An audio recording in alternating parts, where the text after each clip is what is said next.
Okay, so last but not least, we're going to take your quotation that you found from an outside source and turn it into a full paragraph that you can use in a definition essay. So just to recap, I did my brainstorm. I personally answered some questions about my topic, and then I started doing a little bit of research on facts. So from the last video, I found a website that had a lot of good research based facts on the benefits of being a stay-at-home mom. And these are two quotations that I found. Okay, so I recorded the URL so that I could make a citation, and I did that with citationmachine.net. And then, of course, I recorded the author's name so that I can make my parenthetical citation as well. Again, if you don't know what I'm talking about, then look at that chapter on writing with sources in the module materials. It's all detailed for you there. What I want to do now is outline my essay and turn these facts into paragraphs. So based on your tips sheet, you want to make a general plan for your essay. For me, I was able to find facts on the following topics that are related to defining my term, which is being a stay-at-home mom.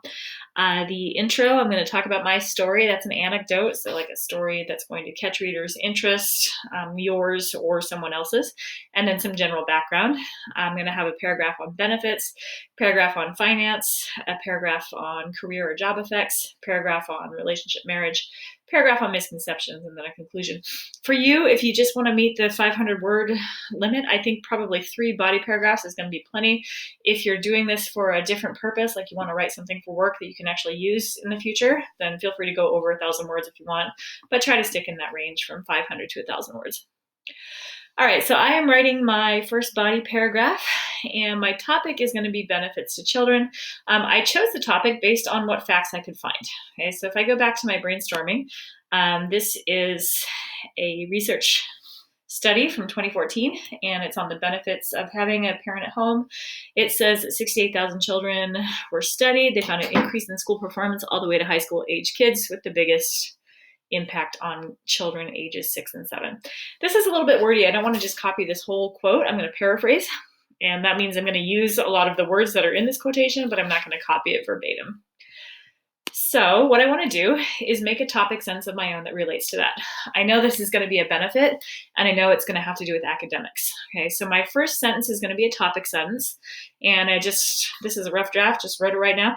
For many women, one of the primary motivations for becoming a stay-at-home mom is to benefit their children. Okay, so I know my whole topic of this paragraph is going to be about benefits.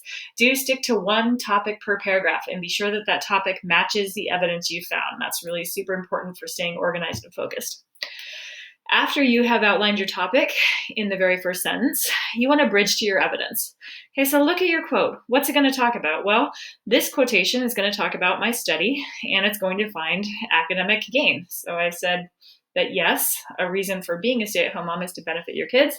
Now I need to focus it a little bit tighter and say research shows that having a parent at home can translate into more academic success over the course of a child's school years.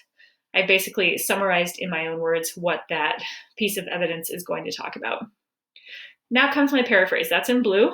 Okay, so you can see a 2014 study of 68,000 children. Researchers found that school performance increased all the way through high school years when children had a parent at home. So this is similar wording, but I've changed the structure, and I have changed a few of the terms, changed the order. So it's not a direct quote, it's a paraphrase.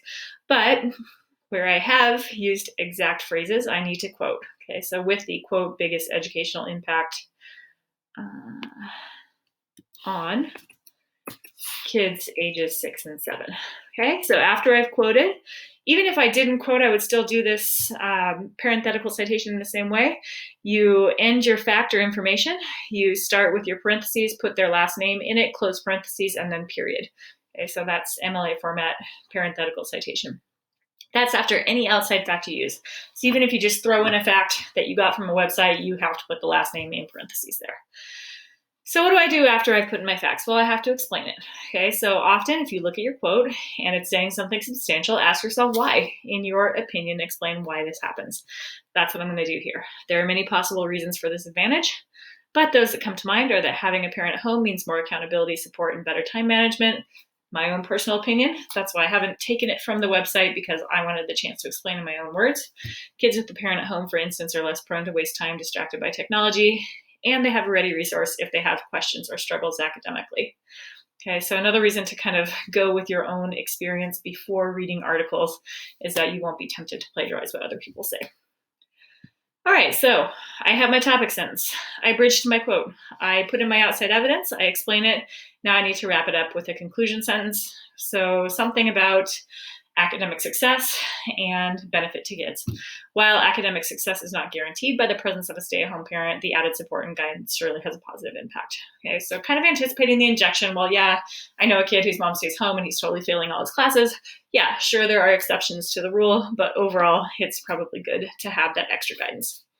So that's probably the shortest paragraph that you'd want to write for something like this, to include an outside source and address it appropriately.